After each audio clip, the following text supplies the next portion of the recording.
कराग्रे वसते लक्ष्मी करमूले सरस्वती करमध्ये तु गोविंद प्रभाते करदर्शनम् समुद्रवसने देवी पर्वतार्चनमण्डले विष्णुपत्नी नमस्तुभ्यं पादस्पर्श क्षमस्व मे वसुदेवसुतं देवं कंसचाणूरमर्दनं देवकी परमानन्दं कृष्णं वन्दे जगद्गुरु यज्ञशिष्टाशिनः सन्तो मुह्यन्ते सर्वकिल्बिषे पूजन्ते ते त्वदं पापा ये पचन्त्यात्मत्कारणात् यत्करोषि यदश्नासि यदुषि ददासि यत्तपस्यसि कौन्तेय तत्कुरुष्व मर्दपणम् अहं वैश्वानरो भूत्वा प्राणिनां देहमाश्रितः प्राणापानसमायुक्त पचाम्यन्नं चतुर्विधम् ॐ सहनाववतु सहनो भुनक्तु सह वीर्यं करवावहै तेजस्विनावधीतमस्तु मा विद्विषावहै। ॐ शान्ति शान्ति शान्ति। कृष्णाय वासुदेवाय हरये परमात्मने प्रणतक्लेशनाशाय गोविन्दाय नमो नमः। करचरणकृतं वा कायजं कर्मजं वा श्रवणनयनदं वा मानसं वाट्पराधं वेतं वेतं वा सर्वमेतत्समस्व। जय जय करुणाब्धे श्रीमहादेव शम्भो। त्वमेव माता च पिता त्वमेव बन्धु च सखा त्वमेव विद्या द्रविणं त्वमेव सर्व मम देव देव।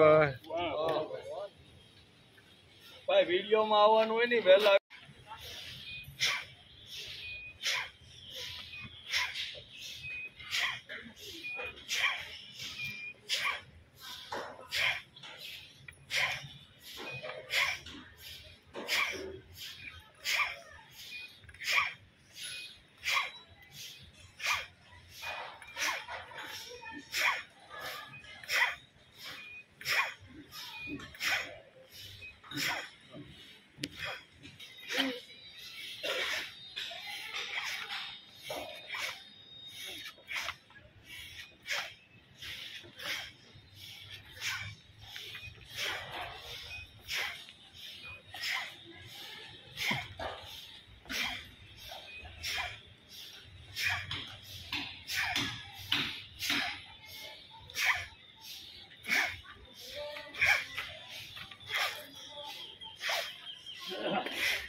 पार्थास्ति कर्तव्यम् न मे पार्थास्ति कर्तव्यम् न मे पार्थास्ति कर्तव्यम् न मे पार्थास्ति कर्तव्यम् त्रिषु लोकेषु किञ्चन त्रिषु लोकेषु किञ्चन त्रिषु लोकेषु किञ्चन त्रिषु लोकेषु किञ्चन न मे पार्थास्तितं न मे पार्थास्तित कर्तव्यम् त्रिषु लोकेषु किञ्चन न मे पार्थास्ति कर्तव्यम् त्रिषु लोकेषु किञ्चन न मे पार्थास्तित कर्तव्यम् त्रिषु लोकेषु किञ्चन न मे पार्थास्ति कर्तव्यम् त्रिषु लोकेषु किञ्चन नानवाप्तं वाप्तव्यम् नानवाप्तमवाप्तव्यम् नानवाप्तं वाप्तव्यम् नानवाप्तमवाप्तव्यम् वर्त एव च कर्मणि वर्त एव च कर्मणि वर्त एव च कर्मणि वर्त एव च कर्मणि नानवाप्तं वाप्तव्यम् वर्त एव च कर्मणि नानवाप्तवाप्तव्यम् वर्त एव च कर्मणि न मे पार्थास्तितं कर्तव्यम् त्रिषु लोकेषु किञ्चन नानवाप्तं वाप्तव्यम् वर्त एव च कर्मणि न मे पार्थास्ति कर्तव्यम् त्रिषु लोकेषु किञ्चन नानवाप्तमवाप्तव्यम् वर्त एव च कर्मणि पानु उल्टी नाखो यदि हम न वर्तेयम् यदि हम न वर्तेयम् यदि हम न वर्तेयम् यदि हम न वर्तेयम् जातो कर्मण्यतन्द्रित जातो कर्मण्यतन्द्रित जातुं कर्मण्यतन्द्रित जातो कर्मण्यतन्द्रित यदि हम न वर्तेयम् जातो कर्मण्यतन्द्रित यदि हम न वर्तेयम् जातो कर्मण्यतन्द्रित मम वर्तमानुवर्तन्ते नम वर्तमानुवर्तन्ते मम वर्तमानुवर्तन्ते मम वर्तमानुवर्तन्ते भाई कुर्सी ले लीजिए मम वर्तमानुवर्तन्ते न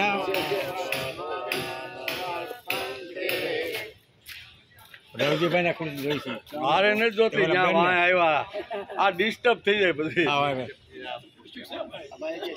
न वर्तेयम् यदि हम न वर्तेयम् जातो कर्मण्यतन्द्रित जातो कर्मण्यतन्द्रित मम वर्तमानुवर्तन्ते मम वर्तमानुवर्तन्ते मनुष्या पार्थ सर्वश मनुष्या पार्थ सर्वशः यदि हम न वर्तेयम् जातो कर्मण्यतन्द्रित मम वर्तमानुवर्तन्ते मनुष्या पार्थ सर्वश यदि हम न वर्तेयम् जातो कर्मण्यतन्द्रित मम वर्तमानुवर्तन्ते मनुष्य पार्थ सर्वश 22-23 સાથે न मे पार्थ स्थितं कर्तव्यं त्रिषु लोकेषु किञ्चन नानवाप्तमवाप्तव्यं वर्तते वच कर्मण यदि अयं न वर्तेयं जानो कर्मण्यतन्द्रित मम वर्तमानुवर्तन्ते मनुष्या पार्थ सर्वश मनुष्या पार्थ सर्वश हरि ओम सुतं देवं कंसचाणूरमर्दनं देवकी परमानन्दं कृष्णं वन्दे जगद्गुरु गुरुर्ब्रह्मा गुरुर्विष्णु गुरुर्देवो महेश्वर गुरुर्साक्षात् परब्रह्म तस्मै श्री गुरुवे नमः नारायणं नमस्कृत्यं नरं चैव नरोत्तमं देवीं सरस्वती व्यासं ततो जयमुदीरयेत् ततो जयमुदीरयेत्।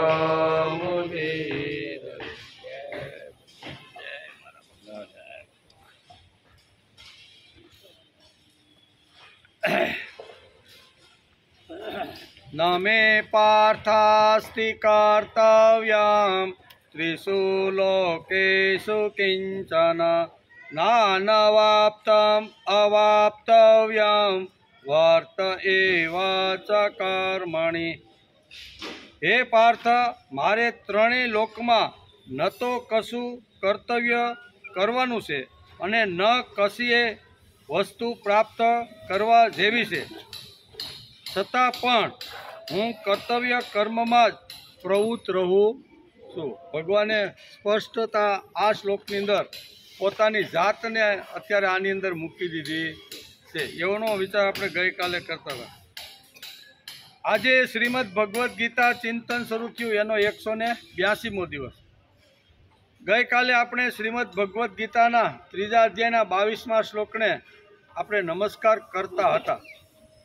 તેમાં ભગવાને કહ્યું કે નમે પાર્થાસ્તિ કર્તવ્યમ ત્રિષુ લોકેષુ કિંચનમ નાનવાપ્તમ અવાપ્તવ્યમ વર્ત એવ ચ કર્મણિ. હે પાર્થ, મારે ત્રણેય લોકમાં કંઈ કર્મ કરવા જેવું નથી કે નથી મળેલું મેળવવાનું નથી, છતાં હું કર્મ કરતો રહું છું. પાંડુરંગ શાસ્ત્રી પોતાના પ્રવચનમાં કહે છે કે કૃષ્ણ ભગવાન પોતે સામે ચાલીને સાંદીપનીના આશ્રમમાં ભણવા શા માટે ગયા. આપણો ગઈકાલનો વિષય થોડોક અધૂરો હતો. આપણે કૃષ્ણ ભગવાનને આટલું મોટું જબરજસ્ત જેણે કામ કર્યું બાળપણથી અત્યાર સુધી, બરાબર ને, તો એને ભણવાની ભાઈ શું જરૂર હતી? આખી દુનિયા જેણે નિર્માણ કર્યું હોય એની અંદર બધા પશુ પક્ષી માનવ બધાને નિર્માણ કર્યા હોય અને બધાને અક્કલ બુદ્ધિ હોશિયારી જે કક્ષા પ્રમાણે આપ્યું હોય, તો હવે એને ભણવા જવાની શું જરૂર? પણ છતાંય મહાપુરુષ આપણે કહેશે કે સાંદીપનીના આશ્રમની અંદર અહીંયા ભગવાન કૃષ્ણ અહીંયા કંસને માર્યા પછી એ મથુરામાંથી સીધા સાંદીપનીના આશ્રમમાં ગયા. શા માટે ગયા ભાઈ? કંઈ ભણવાનું તો હતું નહીં. હવે આટલા મોટા બાળપણથી શરૂઆત કરીને 13-14 વર્ષ સુધી આટલા મોટા જેણે કામ કર્યા છે, હવે એને ભણવાની શું જરૂર? આખી દુનિયાને જે ભણાવે છે એને પોતાને ભણવાની કાંઈ જરૂર ખરી? પણ છતાંય આપણને કાંઈક સમજાવવાનું છે. વેદવ્યાસ જેવા મહાપુરુષ જે થઈ ગયા ને, એને આપણને કાંઈક સમજાવવાનું છે. અને તેથી જ એણે મહાભારત અને શ્રીમદ ભાગવત અને શ્રીમદ ભગવદ્ ગીતા આ 3 ગ્રંથોની અંદર આનું વિવરણ કરેલું છે કે ભગવાન કંસને માર્યા પછી સીધા અહીંયા સાંદીપનીના તપોવનની અંદર ભણવા માટે ગયા છે એવો ઉલ્લેખ કરવામાં આવ્યો છે. તેથી તપોવનમાં ભણવાથી જે ગુણો મળે છે તે ગુણો કૃષ્ણ પાસે જન્મજાત હતા એમ. ભણવા પછી તપોવનમાં ગયા પછી છોકરાઓ તપોવનમાં શા માટે જાય? તો કે સંસ્કાર મેળવવા માટે, ગુણો મેળવવા માટે, કંઈક એને જીવનમાં કંઈક વસ્તુ પ્રાપ્ત કરવાની છે ને, એટલે બાળકો ભણવા માટે જાય છે. તો અહીંયા તો બધું જ એણે પ્રાપ્ત બાળપણથી શરૂઆત કરી અને બધું જ એણે પ્રાપ્ત કરી લીધું હતું. તો આપણને પ્રશ્ન થવો જોઈએ કે સાંદીપનીના તપોવનની અંદર 14-15 વર્ષની ઉંમરે કંસને માર્યા પછી ભગવાન શ્રી કૃષ્ણ સાંદીપનીના આશ્રમમાં શા માટે ભણવા માટે ગયા? દુનિયા આખીને ભણાવનાર, સાંદીપનીને પણ ઉત્પન્ન કરનાર એવા સાંદીપનીના તપોવનમાં શા માટે ગયા? તો એ આપણે આજે આ શ્લોક દ્વારા સમજી લેવું જોઈએ. આ શ્લોકની અંદર ભગવાને કંઈક આ વાત પોતાની જાતને હોડમાં મૂકીને આપણને કંઈક સમજાવવાનો પ્રયત્ન કરે છે. તેથી તપોવનમાં ભણવાથી જે ગુણો મળે છે તે ગુણો કૃષ્ણ પાસે તો જન્મજાત હતા જ. તો શા માટે સામેથી ચાલી અને તપોવનમાં ગયા? પૂજ્ય દાદા કહે છે કે કૃષ્ણ ભગવાને ભણવા જવાનો આ ઢોંગ કર્યો છે, નાટક કર્યું છે. કેવું? આખા અહીં ભગવાન કહે છે ને કે નમે પાર્થાસ્તિ કર્તવ્ય. હે અર્જુન, હે પાર્થ, આ જગતની અંદર મારે કશું જ કરવા જેવું નથી. તો અહીંયા ભણવા શા માટે ગયા ભાઈ? વિદ્યા અથવા જ્ઞાન સંસ્કાર મેળવવા શા માટે ગયા? તો આ ઢોંગ કરેલો હોય ને એવું ઘણીવાર મહાપુરુષો, સંતો, આચાર્યો આપણા પોતાના વાંગ્મયમાં આવી રીતનું લખતા હોય છે કે ભગવાને અહીંયા નાટક કર્યું હોય ને એવું લાગે છે, ઢોંગ કર્યો હોય એવું લાગે છે. તેથી કહે છે, તેથી ભગવાને ભણવા જવાનો ઢોંગ કર્યો છે, ભગવાને ભણવા જવાનું નાટક કર્યું છે. તો શા માટે કર્યું? તો ભગવાન પોતે જ અહીં સ્પષ્ટતા અર્જુનને, પાર્થને કહે છે કે હે પાર્થ, આ બધી સ્પષ્ટતા હું તને એટલા માટે કરું છું કે નમે પાર્થાસ્તિ કર્તવ્યમ ત્રિષુ લોકેશુ કિંચનમ. ભગવાન અહીં બહુ સ્પષ્ટતાપૂર્વક પાર્થને સંબોધીને કહે છે, સાંદીપનીના આશ્રમમાં રહીને જે જ્ઞાન મેળવવાનું હતું તે જ્ઞાન તેમની પાસે પૂરેપૂરું બાળપણથી જ હતું. જન્માન્યાથી શરૂઆત કરી અને 11 વર્ષ 52 દિવસની અંદર તો એને 38-39 રાક્ષસોને તો ભસ્મીભૂત કરી નાખ્યા. બરાબર? આટલું એનું પાવરફુલ, એનો નિર્ભયતા હતી એની અંદર. આવી રીતની શું કહેવાય, ઘણી બધી શક્તિઓ, ઘણી બધી તાકાત, ઘણું બધું વિચારવાનું બધું હતું. તો ભગવાન સાંદીપનીના તપોવનમાં અભ્યાસ કરવા માટે શા માટે ગયા? પ્રશ્ન તો થવો જ જોઈએ. તેથી તપો અને ન્યાયપ્રિયતા, નિર્ભયતા, આ બધા ગુણો આવે. ભણવા આપણા દીકરાઓ તપોવનમાં કે સ્કૂલોમાં શા માટે જાય છે? કે થોડા ઘણા ભૌતિક અને થોડા ઘણા આધ્યાત્મિક ગુણો એના જીવનમાં આવે અને પછી 25 વર્ષ પછી એને સંસાર કરવામાં અગવડ ન પડે.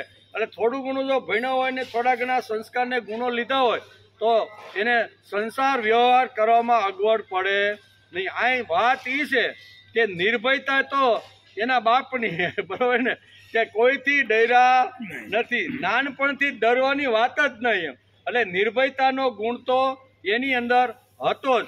બીજી વાત છે અહીં કે ન્યાય પ્રિયતા. બધાને નાનપણથી જ ન્યાય આપવાનો એ પ્રયત્ન કરતા હતા. તેવી જ રીતે નિર્લોભ વૃત્તિ. હાથમાં ગમે તેટલું શાસન, ગમે તેટલો વૈભવ, ગમે તેટલી વાત આવે પણ એ બીજાને જ આપી દેતા હતા. આ બધી વાતો એની અંદર હતી. તો ભણવા શા માટે ગયા? તપોવનમાં ભણવાથી નિર્લોભ વૃત્તિ, ન્યાય પ્રિયતા, નિર્ભયતા, અનપેક્ષ, આ બધા ગુણો વિદ્યાર્થીની અંદર અહીંયા ગુરુ સંક્રાંત કરતા હોય છે. તો બાળપણની અંદરથી જ ભગવાનની અંદર આ બધા ગુણો તો હતા જ. તો એ શા માટે સાંદીપનીના તપોવનમાં ગયા? એટલે કે આવે છે શ્રી કૃષ્ણમાં તો આ ગુણો બાળપણથી અને પૌંડાંગ અવસ્થા, એટલે બાળપણથી જ આ બધા ગુણો એની અંદર હતા. જેમ અક્રુજી ગોકુળ આવ્યા. શું આવ્યું? બહુ સરસ પ્રસંગ અહીંયા ભાગવતકાર અને મહાભારતની અંદર વેદવ્યાસે બહુ સરસ રીતે ચિત્રો છે કે ભગવાન સાંદીપની ઋષિના આશ્રમમાં ભણવા શા માટે ગયા એનું વિસ્તૃત કરીને સમજાવવાનો પ્રયત્ન કર્યો છે. આપણે પણ આપણી કાલી ગયેલી બુદ્ધિથી, કાલી ગયેલી ભાષાથી એનું વર્ણન કરવાનો આપણે પ્રયત્ન કરી કે અક્રુજી અહીંયા બરોબર કંસે પ્લાન બનાવી દીધો કે આ બંને ભાઈઓ એકવાર જો મથુરામાં આવી જાય તો આપણે યજ્ઞનું બહાનું કે કોઈ પણ આવી રીતનું કુસ્તીનું બહાનું કરી અને આપણે એની સાથે આવી મસ્તી અથવા કુસ્તી કરી અને યમપુરી પહોંચાડી. આવા પ્લાન સાથે અક્રૂરજીને ગોકુળની અંદર આ બંને ભાઈઓને તેડવા માટે મોકલે છે. બંને ભાઈઓને તેડી અને રસ્તાની અંદર અક્રૂરજી સાથે ઘણી બધી વાર્તાલાપ થઈ. આપણે ભાગવત જ્યારે અભ્યાસ કરતા હતા ત્યારે ભાગવતની અંદર બહુ સરસ વ્યાસે બધી વાતો લખી છે કે રસ્તાની અંદર આવી રીતનું વાર્તાલાપ કરતા કરતા ગોકુળમાંથી મથુરામાં બંને ભાઈઓને લાવ્યા. કંસે પહેલેથી જ અક્રૂરજીને કીધું કે બંને ભાઈઓ આવે ત્યારે મારા સારામાં સારા મેલની અંદર એને મથુરાની અંદર આપણે તમારે એને ઉતારો આપી દેવાનો છે. એટલે આ બધી વાતો અક્રૂરજીએ રથમાં બેઠા બેઠા ઉતારાની, ખાવા પીવા રહેવાની કેવી રીતની વ્યવસ્થા અહીંયા કંસે તમારા માટે કરી છે એ બધી વાતો એને સમજાવી દીધી. અહીંયા મથુરાની હદ આવવાની શરૂ થઈ. ધીમે ધીમે નાના મોટા બગીચા, નાના મોટા ખેતરો આવવાની શરૂઆત થઈ ને એટલે અક્રૂરજીને બે હાથ જોડીને કીધું, કાકા કૃષ્ણ ભગવાન કે તમે મને અહીંયા કીધું છે કે રાજાએ કીધું છે કે અહીંયા સારામાં સારા મહેલની અંદર મથુરામાં એને લઈને આવજો, પણ કાકા મારી એવી ઈચ્છા છે કે મારે બગીચામાં જ ઉત્તરાયણ કરવાનું, મારે મથુરાની અંદર મથુરાના મહેલમાં રહેવું નથી. કાકા જ્યાં સુધી મારા માતા પિતા બંદીવાન હોય, કારાગૃહની અંદર પુરાઈ ગયા હોય અને હું મહેલમાં જલસા કરું, આ ગુણ તો એની અંદર હતો જ. માતૃદેવો ભવ પિતૃદેવો ભવનો ગુણ તો એની અંદર વ્યાસે કહેવાનો અર્થ આ છે કે સાંદીપનીના આશ્રમમાં જવાનું કારણ શું, તો કે આ બધા જ જે ગુણો છે ને એ ગુણો એની અંદર તો હતા જ. એટલે કાકાને કીધું કે મારે મથુરાના મહેલની અંદર ઉતારો કરવો નથી, મને આ જે બગીચો છે ને મથુરાનો એ બગીચામાં રાખો, એટલે મારે 2-3 દિવસ ત્યાં રોકાવાનું હોય, લોકોને મળવાનું હોય ને. એટલે એમ કરી અક્રૂરજી કહે છે કે તમારે રાજાના મહેલમાં અથવા રાજાએ વ્યવસ્થા કરી છે ત્યાં ન રહેવું હોય તો કાંઈ નહીં, મારે પણ સારી સગવડ છે, મારે ઘરે આવો. ત્યારે કે કાકા હું તમારી ઘરે પણ આવી શકતો નથી. આવું બધું સુંદર મજાનું વર્ણન વેદવ્યાસે બહુ સરસ રીતે કર્યું છે.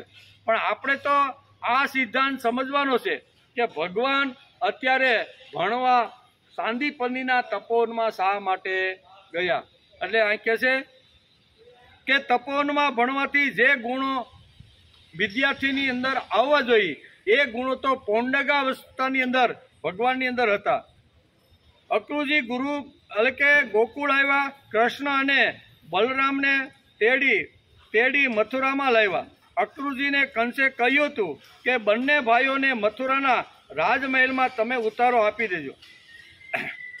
મારા મા બાપ જેલમાં છે ત્યાં સુધી હું રાજમહેલમાં રહી શકતો નથી. આમ કૃષ્ણે માતા પિતાનો પ્રેમ દેખાડ્યો છે. આ ગુણ તો એની અંદર માતા પ્રત્યે, પિતા પ્રત્યેનો જે પ્રેમ હોય ને એ અહીંયા અક્રૂરજીને બતાવ્યો છે કે જ્યાં સુધી મારા માતા પિતા દુઃખી હોય, મહેલમાં બંધાયેલા હોય આવા જેલની અંદર, તો હું રાજમહેલમાં સુખ સગવડતાના સાધનો ઉપર આવટી શકતો નથી. તેથી બગીચામાં રાખો, નાની એવી સાધન પાથરી અને 2-3 દિવસ કાંઈ રહેવાનું છે ને તો અમે ત્યાં 2 ભાઈઓ રોકાશું. આમ કરી અને એ બગીચામાં નિવાસ કરે છે. પરંતુ મથુરાના લોકોનું માનસ જાણવા માટે મથુરાની બહાર બગીચામાં તેમણે પોતાનો ઉતારો રાખ્યો છે, જેથી મથુરાના લોકો તેમને પ્રેમથી મળી શકે. આ કોઈ મોટો માણસ રાજકીય આવ્યો હોય તો એને કોઈ આવી રીતના ઉતારો આપ્યો હોય સારી જગ્યાએ તો ત્યાં કોઈ જઈ શકે નહીં, પણ જાહેરમાં કોઈ આવ્યો હોય તો મારા તમારા જેવા કાંઈક પ્રશ્ન, કાંઈ સમાધાન મેળવવા માટે જાય કે નહીં. એટલે ભગવાનને એક માનસ શાસ્ત્રના મોટા અભ્યાસુ હતા. તો શું માનસ શાસ્ત્રનો અભ્યાસ કરવા માટે એણે સાંદીપનીના આશ્રમમાં જવાનું હતું તો કે નહીં. આ પ્રસંગ ઉપરથી એવું વિચારે છે કે માનસ શાસ્ત્રના મોટામાં મોટા અભ્યાસી આ દુનિયામાં કોઈ હોય તો એ કૃષ્ણ ભગવાન હતા. બધાનું માનસ જાણતા હતા, ક્યારે કઈ સ્થિતિ નિર્માણ થશે અને ક્યારે કેવી રીતનું થશે ને એ અગાઉથી બધું જાણતા હતા. તેથી અહીંયા માનસ ચાલી રહી છે, મારા માટે કયા કયા આયોજન રાજા કંસે કરેલા છે ને એ બધું જાણવા માટે ભગવાન બહુ આવી રીતના પાવરફુલ એનું માનસશાસ્ત્ર હતું. કોઈના બાપથી ડરે નહીં એવા હતા. અગાઉથી બધી તૈયારી કે મારા માટે કંસે આટલો બધો ભાવનો ઉભરકો કેમ આવી ગયો કે મને યજ્ઞની અંદર આવી રીતનું આમંત્રણ આપીને મહેમાન તરીકે બોલાવ્યો, પણ એમાં દાળમાં કાંઈક તો કાળું હશે જ. આવું ભગવાને વિચાર કરી અને મથુરાના બગીચાની અંદર એમણે ઉતારો રાખ્યા પછી નાના મોટા બધા જ લોકો એને સવાર સાંજ મળવા માટે આવતા હતા. 3 દિવસ સુધી બગીચાની અંદર અહીંયા ભગવાન કૃષ્ણ રોકાણા છે એવું ભાગવતની અંદર વેદવ્યાસે વર્ણન કરેલું છે. પરંતુ મથુરાના લોકોનું માનસ જાણવા માટે મથુરાની બહાર બગીચામાં ઉતારો રાખ્યો. સામાન્ય લોકો બગીચામાં આવી શકે, બગીચામાં મળવાની રૂકાવટ ન આવે, આ બધું તેમણે સાંદીપનીના આશ્રમમાં જતા પહેલા શીખી લીધું હતું. આ બધું તેમણે કર્યું હતું. તો ગયા શા માટે ભાઈ? આ બધું તો એણે બાળપણથી અને આ મથુરામાં આવ્યા ત્યાં સુધીમાં તો આ બધા ગુણો અને આ બધું જે કાંઈ ભણવાનું હતું ભાઈ, એ બધું ભણી લીધું હતું. તો ગયા શા માટે? આપણો મેઇન પ્રશ્ન આ છે.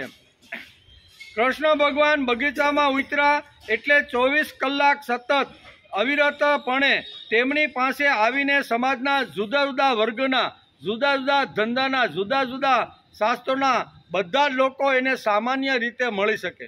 આપણે પણ મોટો ગાર્ડન હોય, માનો કે મહારાણા પ્રતાપ ગાર્ડન મોટો આપણો, બરોબર ને, ચોપાટી ઉપર બહુ મોટો, એમાં જો કાંઈ મિટિંગ કરો તો કાંઈ વાંધો, ત્યાં તો બધા લોકોને અવર જવર આન તેન બધું હોય. પણ કોઈ મોટો માણસ આવ્યો હોય અને એને કોઈ હારા ગૃહની અંદર જો ઉતારો આપ્યો હોય તો અહીંયા સિક્યુરિટીના કેટલાય લોકો હોય.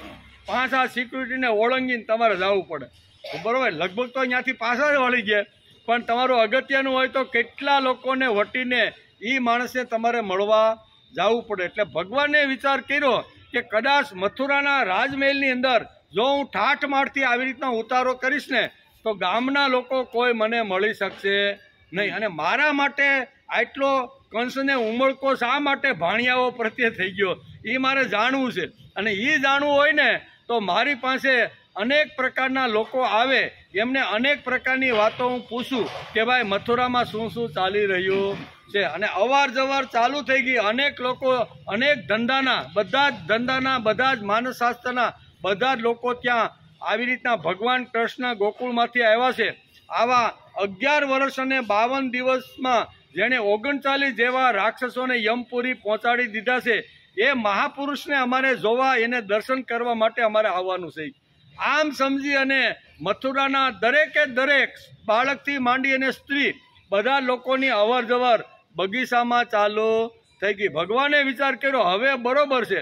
એટલે એની મથુરાની અંદર જે કાંઈ વ્યવસ્થાઓ જે સંભાળતા હતા તે, અને વધારામાં વધારે કંસની નજીક જે લોકો હતા ને એવા લોકો પણ આવી રીતના અહીંયા આવવા લાગ્યા. એ બધાને પૂછપરછ કરી અને બધું જ જાણી લીધું કે આવી રીતનું કંસે તમને મારવા માટેનો આ યજ્ઞનું આયોજન કર્યું છે. રસ્તામાં કોણ કોણ આવશે, કેવી રીતના તમને મારવા માટેના જબરજસ્ત કંસે જે પ્રયત્ન કર્યા છે ને એ બધી જે કાંઈ વાત હતી ને એ મથુરાના બધા લોકોએ કૃષ્ણ ભગવાને 3 દિવસમાં બધી સમજાવી.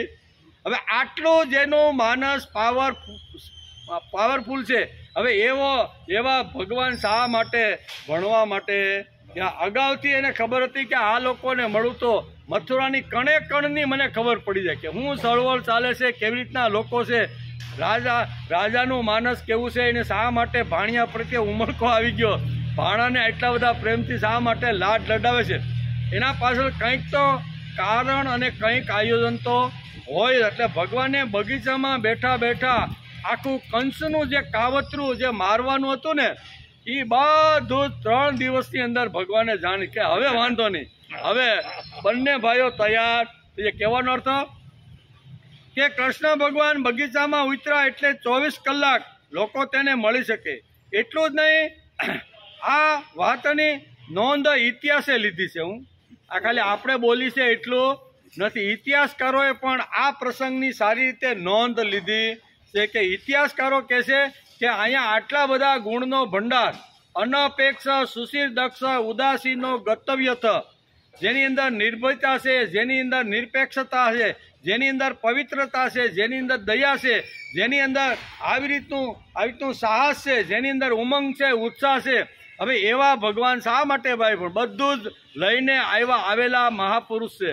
અને છતાંય સાંદીપનીના તપોની અંદર ભણવા ગયા છે એમ આપણા ઇતિહાસકારોએ પણ નોંધી રાખ્યું છે. આ વાતની નોંધ ઇતિહાસે લીધી છે અને વેદવ્યાસે તે લખી રાખ્યું છે પરિણામે આટલા ટૂંકા સમયમાં હજારો માણસો પાસેથી આ મથુરાનું જે કઈ રાજકીય જે હતું ને વાતાવરણ એ બધું જાણી લીધું. 3 દિવસની અંદર કૃષ્ણએ દરેક માણસો ત્યાં આવતા હતા.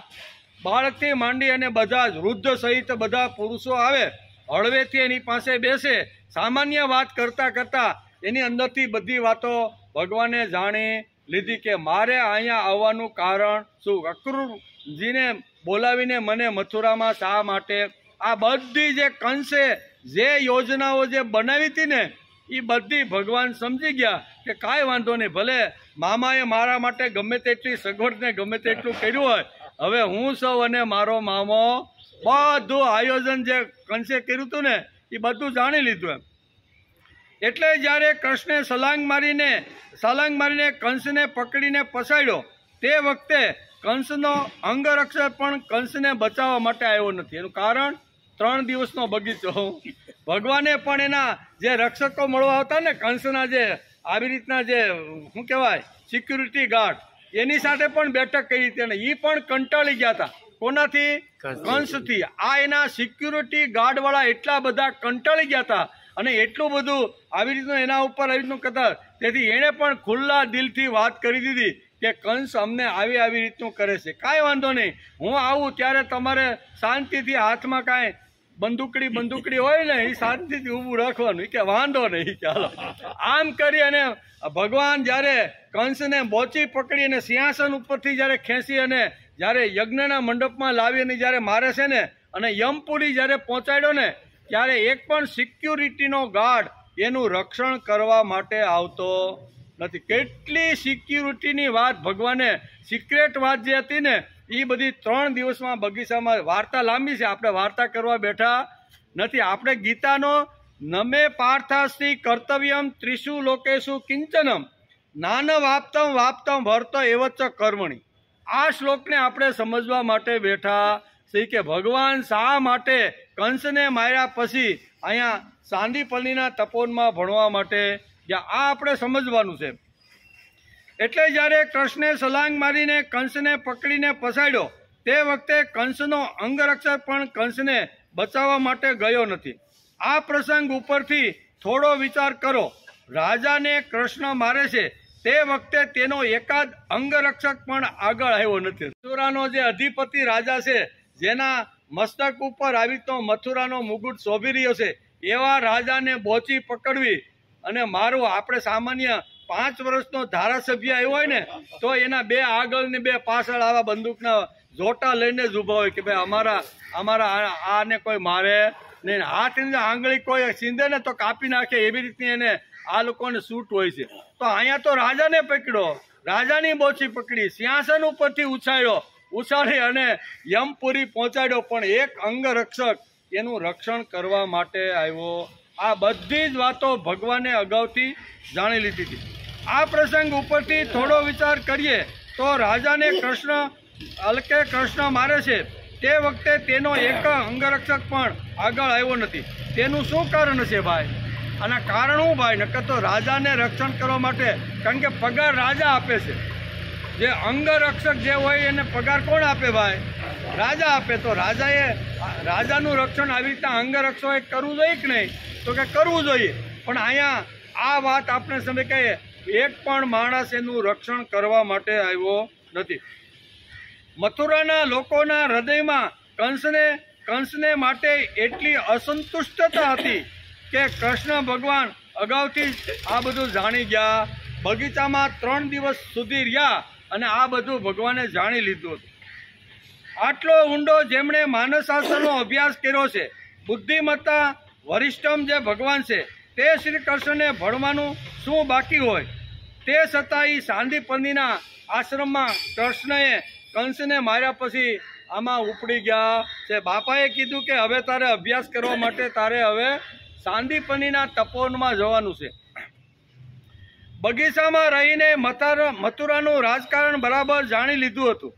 કંસનું રાજકારણ કૃષ્ણે જાણ્યું અને કંસના જે કાવતરા મારવાના હતા તે આબેહૂબ રીતે બધાએ વર્ણન કર્યું અને કૃષ્ણએ સારી રીતે જાણી લીધું. બંને ભાઈઓએ નક્કી કર્યું કાંઈ વાંધો નહીં, મામાએ આપણને મારવા માટે પ્રયત્નને આ બધા કાવતરા કર્યા છે, પણ આપણે બે થઈને મામાને યમપુરી પહોંચાડી દેવાનો છે.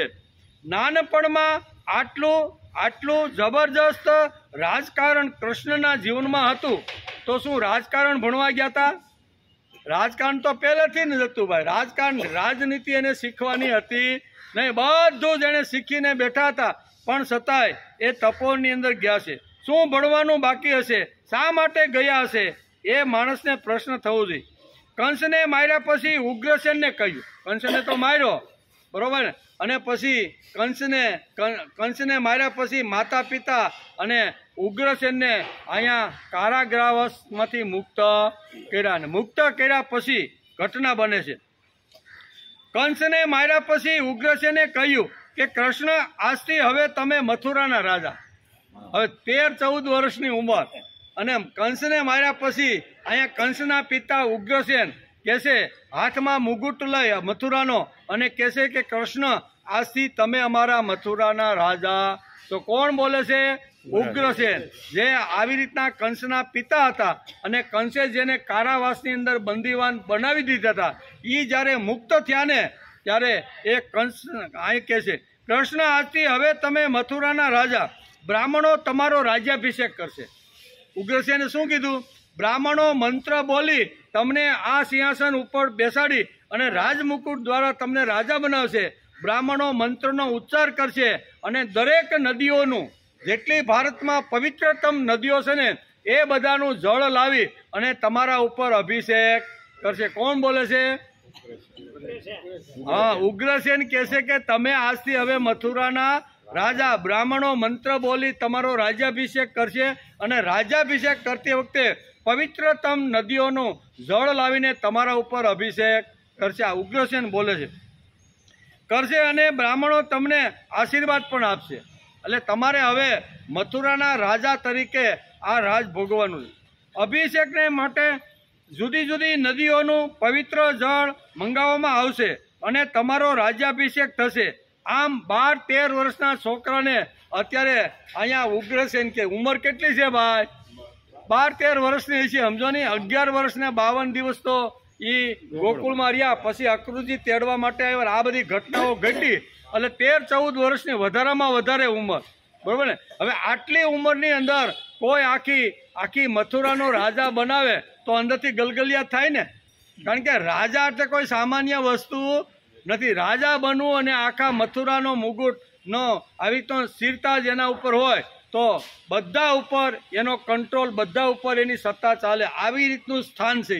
પણ આ સ્થાન મેળવવા માટે ભગવાને કંસને માર્યો નથી. એમ કે અભિષેક માટે જુદી જુદી નદીઓ, જેની ઉંમર એટલે કે પૌગંડાવસ્થા એટલે કે 12-13 વર્ષની છે, તે વખતે કૃષ્ણે શું જવાબ આપ્યો છે ને, એ સાંભળવા જેવો. 12-13 વર્ષના છોકરાને અક્રુજી કહેશે કે આજથી તમે મથુરાના રાજા. બ્રાહ્મણો સુંદર મજાના પવિત્ર મંત્રો બોલી તમારો રાજ્યાભિષેક કરશે. પવિત્રતમ નદીઓનો જળ લાવીને તમારા ઉપર અભિષેક. હવે તમે જ અમારા મથુરાના રાજા છો. આવો શબ્દ જ્યારે અક્રુજી બોલે છે ત્યારે ભગવાનના મોઢામાંથી અહીંયા સાંભળવા જેવી વાત છે. ભગવાન શું કહે છે? જેની ઉંમર પૌગંડાવસ્થા કહેવાય છે, તે વખતે કૃષ્ણે શું જવાબ આપ્યો છે? કૃષ્ણે સહેજ પણ વિચાર ન કરતા અડધી જ સેકન્ડમાં એમણે ઉગ્રસેનને સંભળાવ્યું. શું કીધું? ઉગ્રસેને જવાબ આપતા તે કહે છે કે જે જવાબ પણ કૃતિથી આપ્યો છે, કેવો? ખાલી બોલવાથી એને આપ્યો નથી. ભગવાન કે ભાઈ હું કૃતિ કરું છું. મેં અત્યાર સુધી ઘણા બધા કામો કર્યા, ઘણા બધા રાજાઓને ઘણા બધાને યમપુરી પહોંચાડ્યા. એ બધી સત્તા સંપત્તિ માટે મેં કાંઈ કર્યું નથી, એટલે કૃતિ કરી. કૃતિ એટલે હું? તો મથુરાનું રાજ્ય તો એને મળી ગયું. કોણે કીધું? ઉગ્રસેને કે આજથી તમે મથુરા, એટલે એના હાથમાં આવી ગયું. હાથમાં આવેલું રાજ્ય, હાથમાં આવેલી સત્તા, હાથમાં આવેલી સંપત્તિ, આ આટલા ઉંમરની અંદર બીજાને સોંપી દેવી એ કોઈ નાની, સાંભળવામાં સારું લાગે, પણ 5 રૂપિયા આપણે છોડવાના હોય ને તોય છૂટતા નથી. આપણે જ્યારે ઘણા સમય પહેલા થેલી મૂકતા, કાંઈક આપણે કામ કરવાનું હોય ને, એટલે વલ્લભભાઈ જેવા કે આપણે થેલી મૂકો નહીં 2 દિવસ સુધી, એટલે આપણે જે કાંઈ ઘોડી લેવાની છે કે બીજી કાંઈ કરવાની જરૂર છે ને એ આપણે કોઈના ખિસ્સામાંથી કાઢવા ન પડે. તો આવું આપણે અહીં કરતા જ નહીં. અને આપણી જ ઉંમરના તો એ 60-70 ભાઈઓ બેસતા, સામાન્ય નહીં, એ વખતની વાત. એ 60-70ના વડીલો બેઠા હોય, આટલી ઉંમરના બધા બેઠા હોય, અને થેલી આપણે જ્યારે મૂકીને ત્યારે એક ભાઈ તો બીજે દિવસે મારી પાસે આવ્યો. એ કે 10 રૂપિયાના છૂટા છે, સિક્કા છે તમારી પાસે? તમારે શું કરવા છે? એ કે એક સિક્કો થેલીમાં નાખવો. છૂટે 1 રૂપિયો, 10 રૂપિયાના છૂટા મારી પાસે, મને યાદ છે. મેં કીધું મારી પાસે નથી, હવે તો 10ની નોટ તો સહેલી ગણાય છે હવે, બરોબર ને? હવે એનાથી નીચે એકેય નોટ, હવે 5ની કોઈ લેતું નથી, તો સિક્કો તો ક્યાંથી લે? તો ખાલી બહુ કરી, હવે 10 રૂપિયા મારે નાખવો પડશે. એ કે હવે જ્યાં 1-1 કરોડની મહિને આવક હોય, બરોબર ને, મહિના 50-50 આવી રીતના કમાતા હોય, હવે આવી રીતનું થાય ત્યારે ભાઈ લે ને 5 રૂપિયા, 10 રૂપિયા, 100 રૂપિયા નાખી દઉં.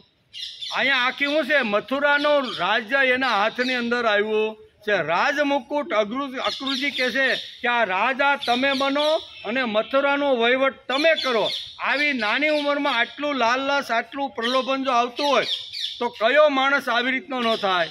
આજે તો એક સા વધી ગયો હોય અથવા ઘટાડી દીધો હોય ને તોય તલવારું ને ભાલા ઉડરે કે ખેતરમાં, કે મારી જમીનનો એક સા તે આવી રીતનો ધીમે ધીમે હળવે હળવે કરીને આગળ. મેં તને જે જમીન 7-12ની નકલમાં અથવા 8ના જે ઉતારાની અંદર જે આપી હતી ને એમાં તું 55 ફૂટ તો અંદર આવી ગયો, નીકળ બહાર હોય કે નીકળું છે ને હાથમાં તલવારને લઈને ઊભો રહે કે નહીં? આજે બીજાની હડપ કરેલી જમીન પણ જો કરવાની હોય તો પણ આજે તલવારી ઉડે કે નહીં?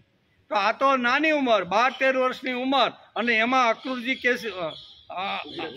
ઉગ્રસેન કહે છે, ઉગ્રસેન કે ભાઈ હું તને આજનો મુગુટ તારા માથા ઉપર, ત્યારે એમ કહે છે કે કંસને મેં રાજસત્તા મેળવવા માટે માર્યો નથી, એમ કે. એટલે કે જેની ઉંમર પૌંગડાવસ્થા કહેવાય છે તે વખતે કૃષ્ણે શું જવાબ આપ્યો?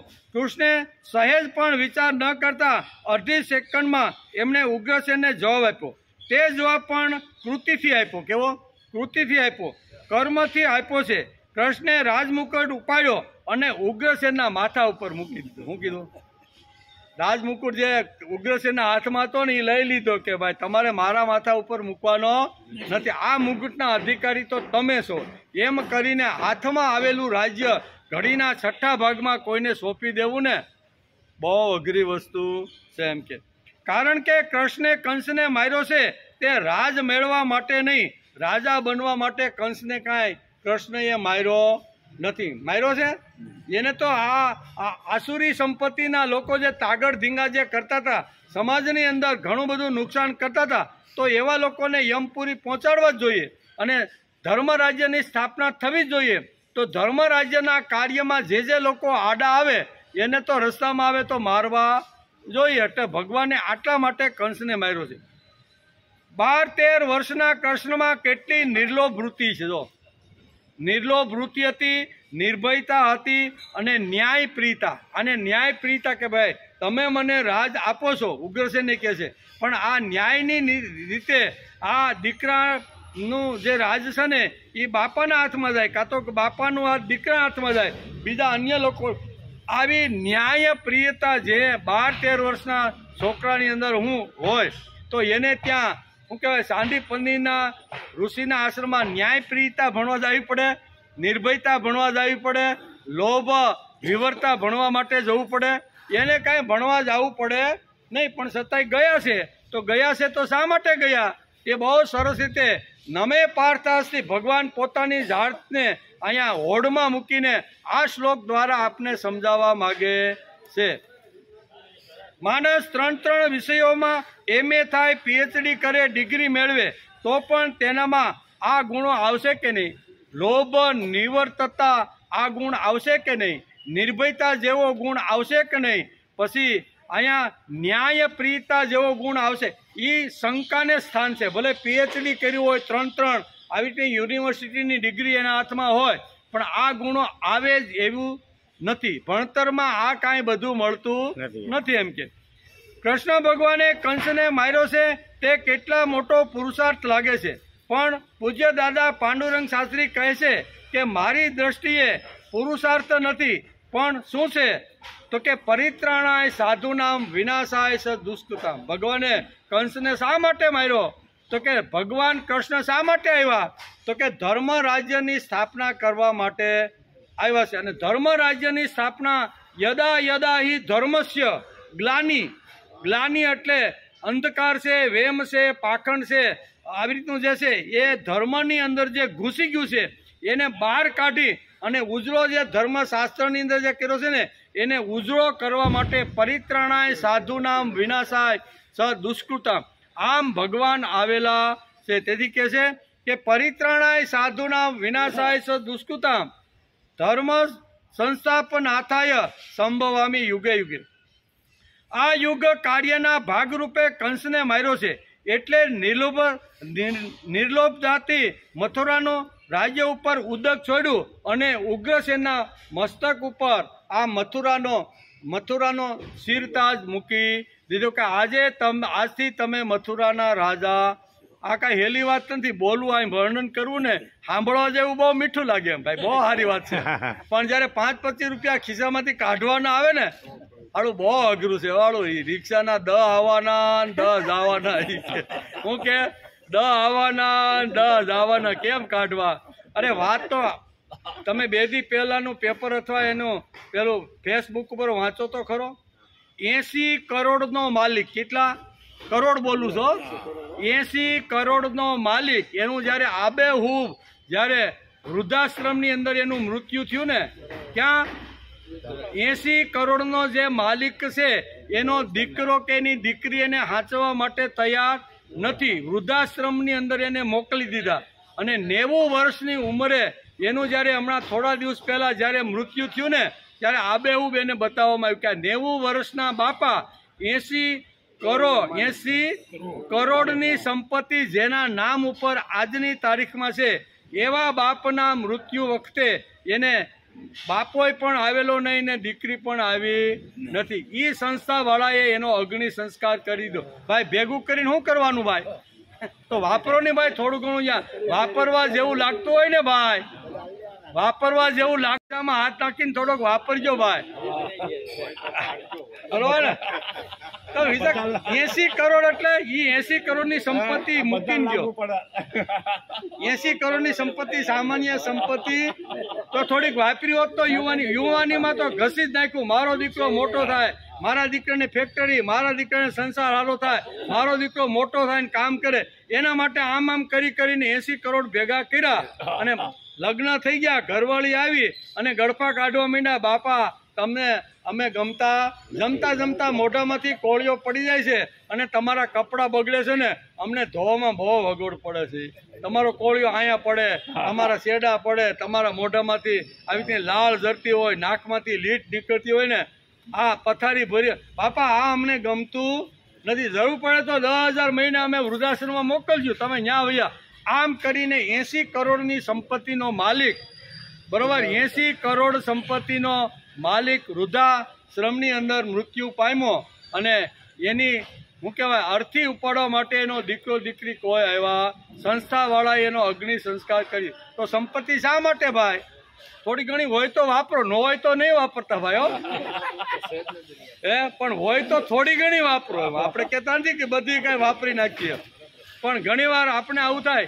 એક બાપાના 3 વર્ષ પહેલા મેં પાકીટ જોયું. આવા બાપા એક હતા, મંદિરે બેઠા હતા અમે ઓટલા ઉપર પ્રાર્થના આરતી કરી. મેં કીધું બાપા એ કે છોકરા હારા છે કે પૈસા મેં કીધું વાપરવા આપે? હા. કેટલાક છે? એ કે ઘણા બધા. મેં કીધું લાવો પાકીટ, હું તો માગી લઉં. એ પાકીટ ખોલ્યું ને ત્યાં 10 નોટ 500ની એટલે 5,000. મેં કીધું બાપા બહુ સારું. એ કે છોકરા આપે જ છે એ કે, બરોબર ને? પછી પાછા 1.5-2 મહિના પછી પાછું મળવાનું થયું. મેં કીધું બાપા કેટલા બધા પૈસા આપણે જોવા તો ગયો તો એ 5,000 અકબંધ એની અંદર હતા. કોઈને 1 પૈસો આપવાનો નહીં, સારા કામમાં વાપરવાનો નહીં. અને એ બાપા ગયા ને ત્યારે પાકીટ છોકરાએ ખિસ્સામાંથી કાઢી લીધું, ગયા ભગવાન પાસે, બરોબર ને? કહેવાનો અર્થ કે જો ભગવાને આપ્યું હોય તો સત્કાર્યમાં, સારા કાર્યમાં, પ્રભુ કાર્યમાં થોડુંક ધનને પણ ઘસાવાનો માણસે પ્રયત્ન કરવો જોઈએ. આ બધું તો ભગવાને બાળપણથી જ આ બધી વાતો એને સમજી લીધી હતી. બાળપણમાં જ આ બધી કંસને મારવાનો નિર્લભ વૃત્તિ હતી આ બધું. તો ભગવાન કંસને માર્યા પછી અહીંયા એના પિતા કહે છે કે તારે તપોવનમાં ભણવા જવાનું છે. તો શા માટે એનો વિચાર અત્યારે હાલી રહ્યો છે? પાણીનો પણ ટાઈમ થઈ ગયો. અધ્યાય 3 અને ખૂબ જ શ્રીમદ ભગવદ્ ગીતાનો મહાન શ્લોક તો બધાય મહાન જ છે, પણ ભગવાને અહીંયા કંઈક પોતાની જાતને હોડમાં મૂકીને અર્જુનને સમજાવવાનો પ્રયત્ન કર્યો છે કે ભાઈ હું ખાલી તને ઉપદેશ આપવા માટે જન્મો નથી, હું પણ કર્મ તો કરું જ છું. એમ કે મેં ખાલી કર્મનો ઉપદેશ તને ફક્ત આપ્યો નથી, દુનિયાને કાંઈ ઉપદેશ આપવા માટે મેં વાત કરી, પણ હું પણ આ કરું છું. એમ કરીને ભગવાન પોતાનું આખું જે વ્યક્તિત્વ અને જે આખો કર્મયોગ છે ને એ કર્મ દ્વારા પોતાના જીવન દ્વારા અર્જુનને સમજાવવાનો પ્રયત્ન કરે છે. હું પણ પળોટી વાળીને ક્યારેય બેઠો નથી. નમે પાર્થાસ્તિ કર્તવ્યમ ત્રિષુ લોકેશુ કિંચનમ નાન વાપ્તમ વર્ત એવ ચ કર્મણ. એટલે મેં પણ પળોઠી વાળીને કોઈ દી આળસ અને પ્રમાદને પોઈશો નથી, સતત હું કર્મયોગ કરતો રહેલો છું અને તારે પણ કર્મયોગ કરવાનો છે. એમ કરીને ભગવાન એને આ બધી પોતાની જાતની વાત આખી સમજાવે છે. વાત એ છે કે આ યુગ કાર્યમાં ભાગરૂપે કંસને માર્યો છે, એટલે નિર્લોભતાથી મથુરાના રાજ્ય ઉપર ઉદક છોડીને ઉગ્રસેનના માથા ઉપર મુગુટ મૂકી દીધો છે. રાજ્ય સિંહાસન પાસે આવ્યા પછી પણ છોડી દેવું અને બીજાને આપી દેવું એ કાંઈ મસ્કરીની વાત નથી. આ ગુણ લાવો એ કાંઈ હેલો છે? તો ભગવાનની પાસે આ ગુણ તો હતો જ. એમ તો સાંદીપનીના આશ્રમમાં ગયા હું કામ ભાઈ? ગુણ તો હતો જ. આ પોતાના હાથમાં આવેલું આટલું મોટું સિંહાસન, આટલું મોટું રાજ્ય એ બીજાને આપી દેવું એ કાંઈ હેલી વાત નથી. અરે બાપ મર્યા પછી પણ 3 ફૂટ જમીન હોય, કેટલી 3 ફૂટ જમીન મર્યા પછી ભાગમાં આવતી હોય તો પણ જેની પાસે છે એ છોડવા માટે તૈયાર નહોતો. કે ના ના બાપા તો અત્યાર સુધી અમારા ભેગા રહ્યા, ભલે એની જીવાયની રાખી, પણ આ 3 ફૂટ તને આપવાનો આવો આ કાળ છે. એવા કાળની અંદર કોઈની સામે આટલું મોટું પ્રલોભન, આટલી મોટી સત્તા સંપત્તિ આવે અને એ છોડી દેવી એ કાંઈ હેલી વાત નથી. સાંભળવામાં મીઠી લાગે, ગળી લાગે, હારી લાગે, પણ જ્યારે અનુભવમાં અથવા જ્યારે જીવનમાં જીવવાની વાત આવે ને ત્યારે 3 ફૂટની જગ્યા પણ માણસ છોડી શકતો નથી. એટલું જ નહીં, 2 દીકરાઓ જ્યારે જુદા થાય ને ત્યારે એકાદું ગોદડું વધઘટ હોય ને તો કે ભાઈ અડધો ભાગ પાડ ગોદડો નહીં. એ ગોદડું વધતું હોય ભાગ પાડ્યા પછી શું કે ભાઈ અડધો મૂકો કાપો એ કે, પણ અડધું ભાઈ એ કે નહીં અડધું એમ નહીં, મને અડધો ભાગ તો જોઈ જ. એમ આવું થાય કે નથી થતું? આવું હોવા છતાં આવા ભગવાન કૃષ્ણ નિર્લોભ વૃત્તિના હતા અને આવી નિર્લોભ વૃત્તિ, નિર્ભયતા, અનપેક્ષા આવા બધા ગુણો તો એની અંદર પડેલા જ હતા. તો ભગવાન સાંદીપનીના આશ્રમમાં શા માટે ગયા? બીજી વાત, રાજ્ય સિંહાસન પાસે આવ્યા પછી પણ છોડી દેવું એ અઘરી વસ્તુ છે. અરે બાપ મર્યા પછી પણ 3 ફૂટ બાપના નામે આપવાની જમીન હોય તો પણ માણસની છાતી ઉપર નીચે થઈ જાય છે. અને ક્ષણોનો વિચાર કરી અને ઉગ્રસેનના માથા ઉપર ભગવાને મુગુટ કે ભાઈ આજથી તો આ રાજા. એમ મથુરાનું રાજ્ય હાથમાં આવ્યા પછી ક્ષણનો પણ વિચાર કર્યા વગર પગ પાસે આવેલું સામ્રાજ્ય ઉગ્રસેનને સોંપ્યું. આટલા જબરજસ્ત ગુણો નાનપણમાંથી જેમના જીવનમાં છે તે કૃષ્ણ સાંદીપનીના આશ્રમમાં શું ભણવા ગયા છે? આપણે વિચાર કરો કે આટલા બધા બાળપણની અંદર આ બધા ગુણો છે તો એ હું ભણવા ગયા છે, હું ત્યાં જઈને ભણ્યા છે? એ પ્રશ્ન માણસને થાય છે. એટલે કે આશ્રમમાં શું ભણવા ગયા છે એ વિચાર કરવા જેવી વાત છે. વિચાર તો કરવો જ પડે ને કે હું ભણવા ગયા છે. આટલા બધા ગુણો તો બાળપણથી એની અંદર હતા. જેમ કે ધન્ય છે તે સાંદીપની કે જેમને આવો લહાવો મળ્યો. મૂળ વસ્તુ સાંદીપની કે આટલી ઉત્પત્તિ, સ્થિતિ અને લય કરવાવાળી જે નિર્ગુણ નિરાકાર જે ભગવાન છે એ સગુણ સાકાર રૂપ બની અને મારા આશ્રમના આવી રહ્યા છે. એટલે ધન્યતા અહીંયા સાંદીપનીના જીવનમાં ધન્યતા અનુભવાય એ માટે નિર્ગુણ નિરાકાર સગુણ સાકાર રૂપ ધારણ કરી અને અહીંયા ભણવાનો ઢોંગ કરીને પણ અહીંયા સાંદીપતિના આશ્રમમાં આવવા માટે તૈયાર થઈ ગયા છે. આટલી જબરજસ્ત ગુણો નાનપણની અંદર એની અંદર હતા. ધન્ય છે તે સાંદીપની કે જેમને આવો લહાવો મળ્યો. કૃષ્ણને કોણ ભણાવવાનું હતું? એને કોણ ભણાવે ભાઈ? સાંદીપની હું ભણાવ્યું એકવાર કે જેણે આખું નમે પાર્થાસ્થી કહીને આખી દુનિયાને જે સંદેશો જેણે આપ્યો છે કે આ જગતમાં મારે કાંઈ કરવા જેવું નથી. એટલું જ નહીં, ત્રિસુ લોકેશુ કિંચનમ, આમ ભગવાને શબ્દ વાપર્યો. 3 લોકોની અંદર 14 બ્રહ્માંડની અંદર મારે કાંઈ કરવા જેવું નથી. આપણે બોલ્યા ને 14 બ્રહ્માંડનો નાથ બન્યો છે, ભાવગીત આપણે બોલ્યા. એ 14 બ્રહ્માંડનો જે નાથ બન્યો છે, હવે સાંદીપની પાસે જઈને હું ભણવાનું, અને સાંદીપની એને ભણાવવાના હું ભાઈ? પણ છતાંય અહીં સામેથી ચાલી અને સાંદીપનીના તપોવનમાં આવા નિર્ગુણ નિરાકાર સગુણ સાકાર રૂપ ધારણ કરી અને જાય છે. ધન્ય છે તે સાંઈ, એટલે કે વિદ્યદા, એટલે કે યદ્યદા ચરિતિ શ્રેષ્ઠ તત્ત દેવે તરો જન સ યત પ્રમાણમ કુરુતે લોકસ્તનુ વર્તતે. આટલા માટે ભગવાન ગયા છે. ભગવાન કહે છે શ્રેષ્ઠ પુરુષ તરીકે સમાજમાં જો મારી ગણતરી થતી હોય ને તો શ્રેષ્ઠ પુરુષે કેવી રીતે વર્તન કરવું જોઈએ. બાળપણ છે, યુવાની છે, વૃદ્ધત્વ છે, સત્તા હાથમાં આવે ત્યારે અથવા સત્તા હાથમાં ત્યારે કેવી રીતનું વર્તન કરવું ને એ મારે મારા ચરિત્ર દ્વારા સમાજની સામે મૂકવાનું છે. હું ભણવા જાઉં ને તો આવનાર પેઢીને લાગે કે મારા બાળકોને સંસ્કાર આપવા માટે મારે તપોવનની અંદર મોકલવા જોઈએ. શા માટે? તો કે ભગવાન પણ સાંદીપનીના તપોવનમાં ભણવા માટે ગયા. આ હજારો વર્ષ પછી લોકોને આવી રીતનું એક માર્ગદર્શન મળે એટલા માટે ભગવાન સામે ચાલીને અહીંયા તપોવનની અંદર આવ્યા છે. યદ્યદા ચરતી શ્રેષ્ઠ, જે શ્રેષ્ઠ પુરુષો જેવી રીતનું વર્તન કરે એવું વર્તન પાછળની પેઢી કરે. એટલે ભગવાન સામેથી ચાલી અને અહીંયા તપોવનમાં ગયા છે. મૂળ વસ્તુ આ શ્રેષ્ઠ પુરુષ જે આચરણ કરે છે અન્ય માણસો પણ તેવું જ આચરણ કરે છે. મેં કંઈ પ્રમાણ કરી આપ્યું છે, તેથી બીજો મનુષ્ય તે પ્રમાણ માણી અને તે પ્રમાણે મારી પાછળ ચાલશે. એટલે ભગવાને આ સામેથી ચાલીને આ વાત એને સ્વીકારી છે. ભણવા જવાનો ઢોંગ, ભણવા જવાનું નાટક, આ સિદ્ધાંતને અનુસાર તેઓ ત્યાં સાંદીપનીના આશ્રમમાં ભણવા ગયા છે.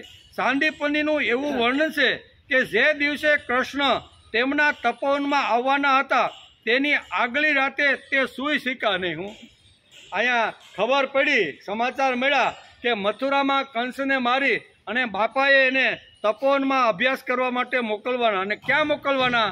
તો કે સાંદીપનીના આશ્રમમાં. આવા સમાચાર જ્યારે તપોવનની અંદર અહીંયા સાંદીપની અને એની ઋષિ પત્નીને બાળકો જે અભ્યાસ કરતા હતા ને એને આવા સમાચાર મળ્યા કે આવતીકાલે મથુરાના રાજા કંસને મારી અને કૃષ્ણ અત્યારે તપોવનની અંદર આપણી જોડે શિક્ષણ લેવા માટે આવે છે. આમ બધા વિદ્યાર્થીઓ વિચાર કરવા લાગ્યા. ચિત્ત વિક્ષેપ થઈ ગયું. ખરેખર તેમના માટે ગાંડા ગેલા થવા જેવી વાત હતી.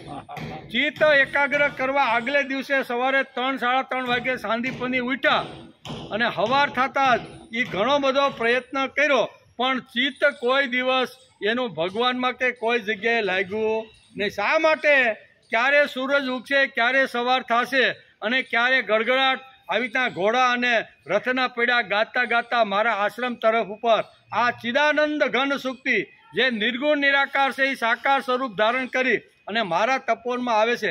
એટલે સવારે 3:30 વાગે તો ઉઠી ગયા, નાયા ધોયા સાંદીપની, પણ એનું મન ચિત્ત એકાગ્ર કરવા બેઠા પણ કાંઈ લાગ્યું આડે અવળું ઘણા કલાકો સુધી આમ જાય તેમ જાય, આટા ફેરા મારે, ઊંઘ આવે નહીં.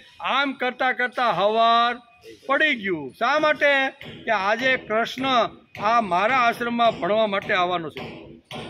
એટલે કે ચિત્ત અહીંયા સાંદીપનીનું વિક્ષેપ થઈ ગયું. ખરેખર તેમના માટે ગાંડા ઘેલા થવા જેવી જ વાત હતી. જે 39 શું કહેવાય રાક્ષસોને નાની ઉંમરમાં જેણે યમપુરી પહોંચાડ્યા હોય, જે કંસ જેવો કંસ અને આખા હાહાકાર મચાવનારો, ત્રાહિમામ પોકારનારો જે કંસ હતો, એને જગતમાં કોઈ મારવા તૈયાર થાય તો પોતે જ મરી જાય એવાને મારીને કૃષ્ણ ભગવાન અત્યારે મારા આશ્રમમાં, તેથી ગાંડા ગેલા થવાય ને, સાંદીપનીને ગાંડા ગેલા થવાય. તેથી કૃષ્ણ તો ભગવાન સ્વયં, આમ વેદવ્યાસે ભાગવતમાં લખ્યું છે. શું લખ્યું છે? કૃષ્ણ તો ભગવાન સ્વયં જેને કહેવામાં આવે છે કે નિર્ગુણ નિરાકાર નિરંજન આદિમ સિદ્ધ શક્તિ માનવી રૂપ લઈને શિષ્ય તરીકે મારો શિષ્ય બનીને મારા તપોવનમાં આવવાનો છે અને હું એને ભણાવવાનો છું. બરોબર ને? હું કહે છે કે મારા તપોવનની અંદર આવવાનો છે, બાપાએ મોકલો છે અને હું જ એનો ગુરુ થઈ અને એને ભણાવવાનો છું. સવાર થતાં સુધીમાં 3-4 વખત આમ પર્ણકુટીની આજુબાજુ અહીંયા આટા ફેરા મારતા મારતા સવારનું પ્રભાત થઈ ગયું, પણ ક્યાંય મન ચોટે નહીં. પ્રભાત થઈ ગયું ત્યાં સુધી આવી ત્યાં સાંદીપનીએ આટા ફેરા માર્યા. આશ્રમમાં ભણતા રહેલા બાળકોની શી અવસ્થા હતી તેનું પણ ભાગવતકારે વર્ણન કરેલું છે. આશ્રમમાં ભણતા રહેલા બાળકોની શી અવસ્થા હતી તે વેદવ્યાસે બહુ સરસ રીતે સુંદર રીતે ચિત્ર્યું છે. બાળકોએ શ્રી કૃષ્ણ વિશે શું શું સાંભળ્યું છે તેની ચર્ચા બાળકો અંદરો અંદર કરવા લાગ્યા.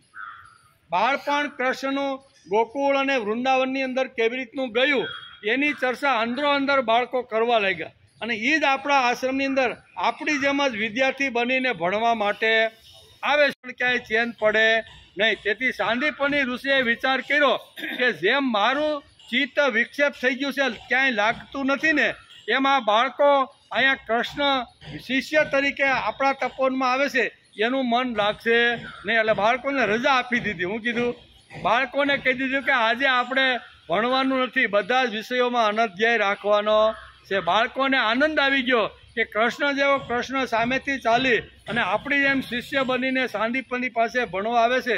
એટલે બાળકોએ ને રજાનો આનંદ માણ્યો છે. અરે અમારા જેવડા જ ઉંમરના છે તે કૃષ્ણ આજે આપણી સાથે જ ભણવા આવી રહ્યા છે. વિશ્વને ત્રાહિમામ પોકારનાર કંસની ગળચી પકડીને જેણે નાની ઉંમરમાં ભસ્મીભૂત કર્યો છે એ કૃષ્ણ કેવો હશે? આમ બાળકો અંદરો અંદર ચર્ચા કરવા. જે કંસ ત્રાહિમામ પોકારતો હતો આખા દુનિયાને એ કાળમાં, તો એને મારનાર કૃષ્ણ કેવો છે? આમ અંદરો અંદર બાળકો બધા ચર્ચા કરવા લાગ્યા છે. અરે આવો નિર્ભય, આવો શક્તિશાળી, આવો કર્મયોગી શ્રી કૃષ્ણ આપણી સાથે જ ભણવાનો છે. એટલે આપણે કેટલા ભાગ્યશાળી છીએ એમ અંદરો અંદર બધા જ બાળકો વિચાર કરવા લાગ્યા. કંસને માર્યા પછી પગ પાસે આવેલા રાજ્યને જેણે છોડી દીધું, આવો મહાન કૃષ્ણ આજે અહીંયા અમારી સાથે રહેવા, ભણવા, જમવા, નાવા અને આવી રીતના અભ્યાસ માટે આવી રહ્યો. અંદરો અંદર ખૂબ મોટી ચર્ચાઓ થઈ. શા માટે? તો કે આજે ગુરુએ અનધ્યાય જાહેર કરી દીધો છે કે બાળકો આજે આપણે હુંય રજામાં, તમે બધા રજામાં મોજ માણો. કે પહેલો કોણ જુએ? હવે તો હરીફાઈ થઈ, સુરત ધીમે ધીમે ઉપર આવ્યો અને હવે વિચાર કરે છે કે મથુરા તરફથી આવતો રહેલો જે રથ છે કૃષ્ણને મૂકવા માટે, જે કોઈ સારથી આવતો છે એને જોવા માટે હરીફાઈ લાગી. એટલે કોઈ વડલા ઉપર, કોઈ પીપળા ઉપર, કોઈ ટોચ ઉપર આ બધા જે બાળકો હતા ને તપોવનના, એ બધા ઉપરા ઉપર ચડી ગયા કે ભાઈ કૃષ્ણને પેલો કોણ જોવે. એવી હરીફાઈ અહીંયા શરૂ થઈ ગઈ. આ બાળકોને કદાચ કૃષ્ણ વિશ્વંભર શક્તિ છે એ ખબર નહીં હોય, પણ આખું વિશ્વ જેની સામે નમે છે એવી શક્તિ છે. આ કેવી?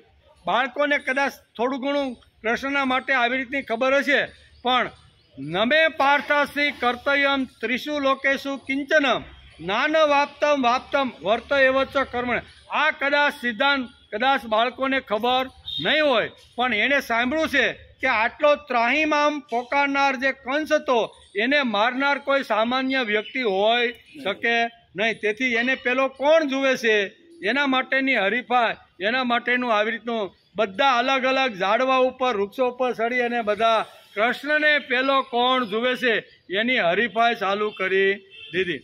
એટલે તે કેટલો મહાન હશે અને કેટલો ચોક હશે તેની આ પ્રસંગ ઉપરથી ખબર પડે છે. કૃષ્ણ આવ્યા અને સાંદીપનીના આશ્રમમાં રહ્યા, ભણ્યા છે.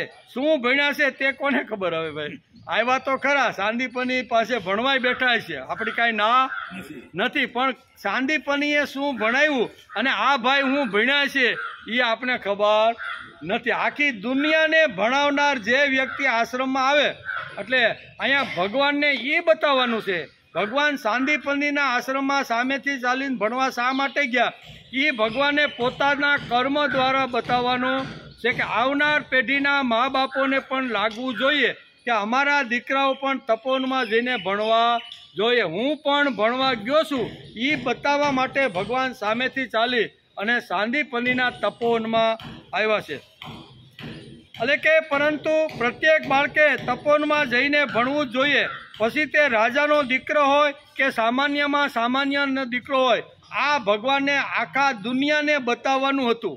હું આખી દુનિયાને આ પાઠ ભણાવવાનો હતો કે સામાન્યનો બાળક હોય કે રાજાનો બાળક હોય, બધાએ તપોવનમાં જઈને ગુરુની પાસે બેસી અને સંસ્કાર અને શિક્ષણ બંને વસ્તુ એની પાસેથી લેવી જોઈએ. ભગવાન આટલા માટે તપોવનમાં ગયા છે. નહીતર એનું માનસશાસ્ત્ર આપણે ભગવાનનું જોઈને તો દુનિયાની અંદર અત્યાર સુધીનું માનસશાસ્ત્ર ભગવાન કૃષ્ણના મનની અંદર જે ઘૂમી રહ્યું છે ને, એવું માનસશાસ્ત્ર દુનિયામાં અત્યારે કોઈની પાસે નથી. ગમે એટલો વિદ્વાન, ગમે એટલો સંસ્કારી, ગમે એટલો ગુણશીલ હોય ને, પણ આટલું જબરજસ્ત માનસશાસ્ત્ર જેની પાસે છે એવો કોઈ આજ સુધીના 5000 કાળમાં અત્યાર સુધી કોઈ જન્મો નથી. અને હજી જન્મશે નહીં ને એવી વેદ વ્યાસ ગેરંટી આપે છે. જન્મ તો નથી પણ હવે પછીના 5000 વર્ષમાં પણ આવો માનસશાસ્ત્રનો અઠંગ ખેલાડી કોઈ જગતમાં જન્મશે નહીં એમ કે. તેથી પરંતુ પ્રત્યેક બાળકે જવું જોઈએ એવું ભગવાનને અહીંયા પોતાના કર્મ દ્વારા અહીંયા બતાવવાનું હતું. તેથી ગયા આ પરંપરા ટકાવવા માટે જ ભગવાને અહીંયા સાંદીપનીના આશ્રમમાં માં રહીને ભણવાનો ઢોંગ અને ભણવાનું નાટક કર્યું.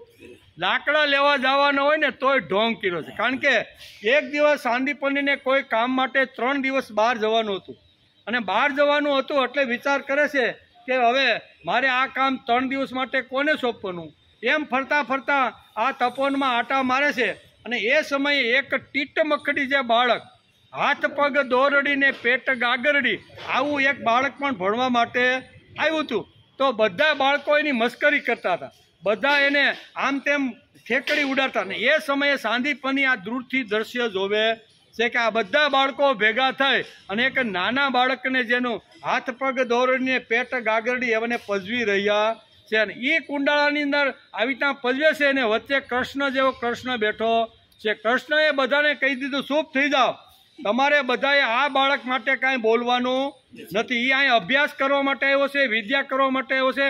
કદાચ એના શરીરમાં થોડી ઘણી ઉણપ હશે, થોડું ઘણું આમ તેમ અંગ હશે, તો એનો અર્થ એવો નથી કે આપણે આની ઠેકડી ઉડાડીને મસ્કરી કરી. દૂરથી સાંદીપની આ બધું જોવે છે, એને આનંદ થયો કે મારો અડધો ભાર ઉતરી ગયો કે આવો વિદ્યાર્થી આવા વિદ્યાર્થીને આવી રીતનું સમજાવે છે.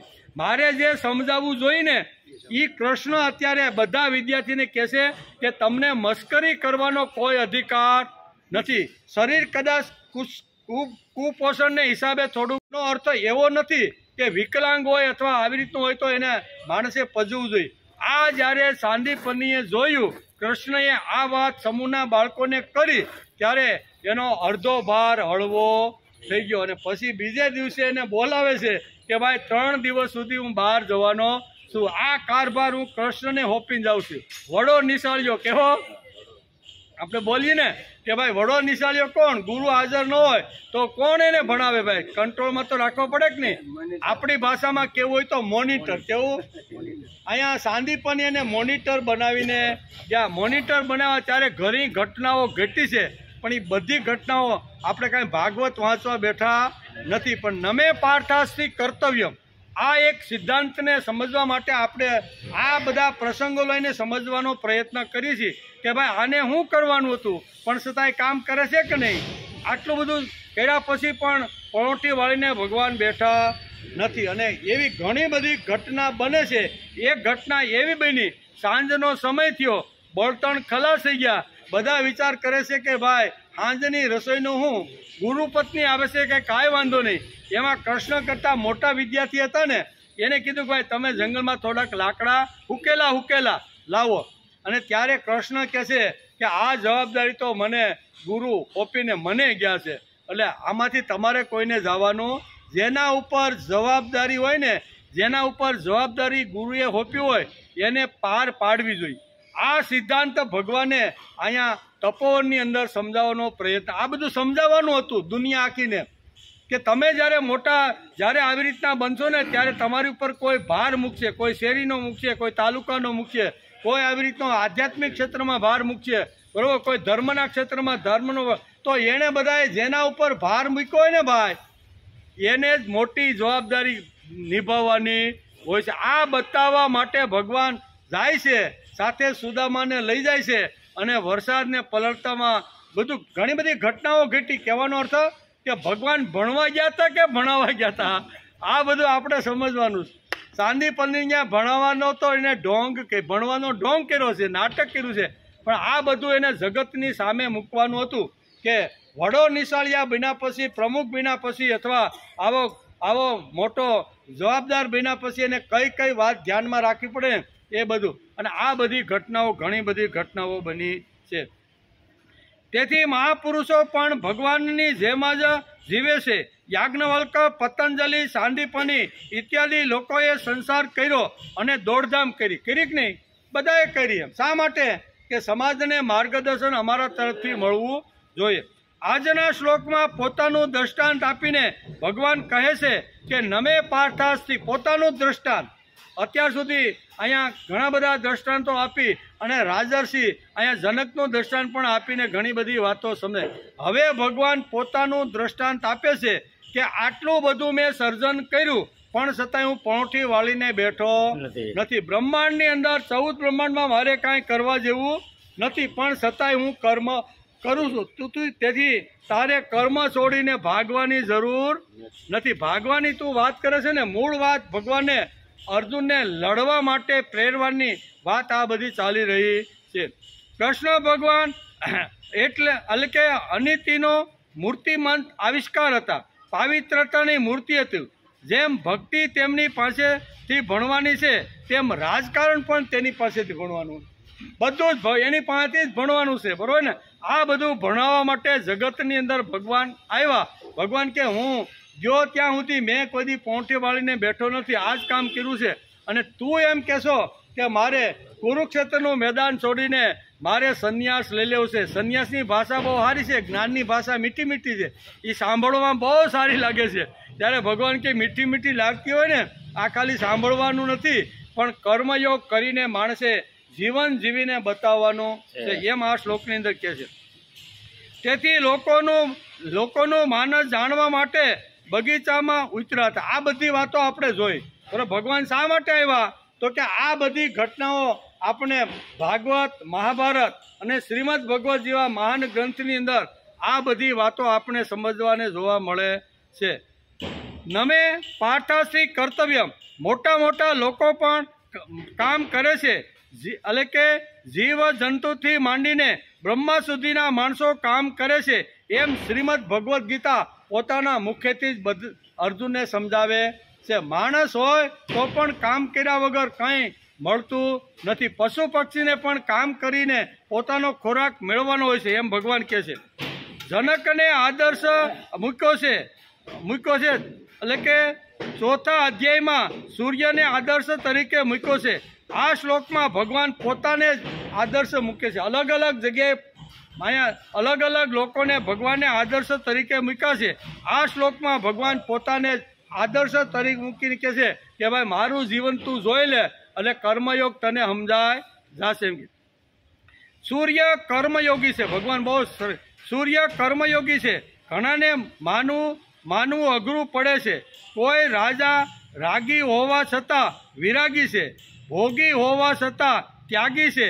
અને કર્મ યોગ નવી રીતે ભગવાન અહીંયા અર્જુનને સમજાવી રહ્યા. જનકનું ઘણા બધા ઉદાહરણો આપીને સમજાવવાનો પ્રયત્ન કર્યો છે. નિયત કર્મ હોય, યજ્ઞીય કર્મ હોય, સમજદારીપૂર્વક કર અને મારા વિકાસ માટે કર્મ કર. ભગવાનની પૂજા તરીકેને કર્મ કરે. ભગવાને કર્મ ઘણી રીતે સમજાવ્યું છે. તારે જરૂર ન હોય તો મારી આવી રીતની પૂજા કરે છે, એવી રીતનું સમજીને તું આવી રીતનું કર્મ કર. એટલે નિયત કર્મ કરીને, યજ્ઞીય કર્મ કરીને, સમજદારીપૂર્વક કર્મ કરીને તારા વિકાસ માટે તું કર્મ કર. ભગવાનની પૂજા તરીકે કર્મ કર. જે રીતે તારે કર્મ કરવું હોય ને તે રીતે કર્મ કર, પણ કર્મથી તું ભાગી શકવાનો નથી, એટલે નથી. જેમ ભગવાન સ્પષ્ટ વાત સમજાવે છે. સમગ્ર ગીતા કર્મ ઉપર જોર આપે છે. એનો અર્થ જ્ઞાન નકામું નથી, પણ સમજ્યા વગરનું જ્ઞાન નકામું છે. જ્ઞાન નકામું નથી, કર્મ શ્રેષ્ઠ છે એમ ભગવાન સમજાવે છે. એનો અર્થ એવો ઊંધો સમજીને નહીં જાય કે સાંખ્યની જ્ઞાનની મને કાંઈ જરૂર નથી. જ્ઞાનની પણ જરૂર છે, પણ અત્યારે ક્યાં ઊભા છે બંને? કુરુક્ષેત્રના મેદાનમાં વચ્ચેના ભાગમાં બંને બાજુ લડવાની તૈયારી કરેલા યોદ્ધાઓ જોવા મળે. એવા થનગનાટ કરતા રહેલા રથો અને હાથમાં બાણ લઈને જે તરવરાટ જે છૂટી રહ્યો, એવા કાળની અંદર અહીંયા સાંખ્યની બહુ જરૂર, કર્મ કરવાની જરૂર છે એમ ભગવાન સમજાવે છે. તેથી સમગ્ર ગીતા કર્મ ઉપર જોર આપે છે. ભક્તિ પણ નકામી નથી. ભાવ વગર જે ભક્તિની પાછળ ભાવ નથી, જે ભક્તિની પાછળ ઉમંગ નથી, જે ભક્તિની પાછળ ઉત્સાહ નથી, તે ભક્તિ સમજ્યા વગર ગમે એટલા દિવસ જો આપણે કરીએ તો એનું પરિણામ માણસના જીવન ઉપર થતું નથી. જે કાંઈ જ્ઞાન, જે કાંઈ કર્મ, જે કાંઈ કરવી જોઈએ.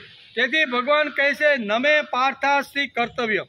જનક રાજાનું ઉદાહરણ આપ્યા પછી ભગવાન અહીં પોતાને જ બાકાત નથી રાખતા અને પોતાનું જ ઉદાહરણ આપીને કહે છે કે સમગ્ર બ્રહ્માંડમાં ત્રિષુ લોકેશુ કિંચનમ, આ ત્રણેય ભુવનની અંદર મારે પણ કાંઈ કરવા જેવું નથી. પોતાનું ઉદાહરણ આપી અને આ શ્લોકની અંદર ભગવાન અર્જુનને સમજાવે છે કોઈ ચીજ મેળવવા જેવી ચીજ મારે મેળવવાની નથી, કમાવાનું નથી, બરાબર, છતાંય પણ હું પણોઠી વાળીને બેઠો નથી. તેથી આ શ્લોકની અંદર આ વિશ્વમાં એક વાત એવી છે કે જે આપવી ગમે છે, એટલે તે શિખામણ 10 જણા સલાહ આપશે કે